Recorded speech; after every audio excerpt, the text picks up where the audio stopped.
Welcome back to the summary of Orynx and Crake, where we will be covering Chapter 13, Bubbles.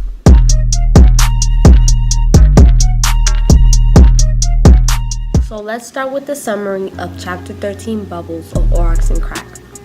Snowman, being hurt still, goes on a journey looking for Paradise so that he can get some medical supplies. His mind at this point is like a crackhead because he keeps thinking about Crake and he hears things about calling out Crake and Orynx's name. So I guess eventually, after a very long journey or whatever, he finds Paradise. But he has to go through like this weirdo little watchtowery thingy that protects it. And of course he struggles because he keeps injuring himself. Like typical white people shit. Like they can't get anything right. They always have to fall. Okay, so now moving on or whatever, after busting his ass, he gets close to the airline. But then he starts to be a punk and he doesn't even want to enter it. So eventually he decides to enter, But then when he enters, he sees Crake and Orynx's body. I mean, WTFF. WT-fucking-F. I mean, he eventually becomes sad because, they both meant a lot to him. I don't think he wanted to lose them. So, after this, he looks for something to ease his pain. He finds a bed and, he knocks the fuck out because I guess all that tower shit must have been exhausting.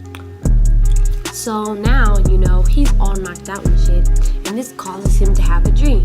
In that dream, he sees a raggedy-looking old little red bird, well, at least that's what I think the bird looks like, in his dream, named Alex. He begs Alex to stay and talk to him, but I guess this little raggedy-ass little bird wasn't feeling it because the bird just flew the fuck away. So, as a result, this makes Snowman wake up sweaty. Hashtag literal wet dream. So what this chapter is really about is the aftermath of Crake and Orynx's death. Readers can imply that Snowman is emotionally distraught because his mind keeps making him think about Crake and Orynx. And also be making him see things in the environment come alive, calling out for Orynx and Crake names. So, what really interests the readers is how determined, Snowman was to embark in his little journey to find Paradise so that he can get medical help and eventually bring the Crakers to a new life because, that was Orynx's childhood. It also showed that Snowman really didn't care much about his personal health, but he cared more about the health of others.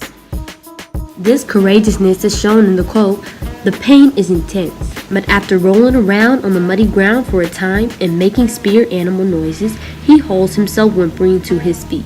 Atwood 334. This, all in all, shows the readers the strength and the determination of Snowman that Jimmy did not have. Well, that's all I got for Bubbles, y'all. Bye!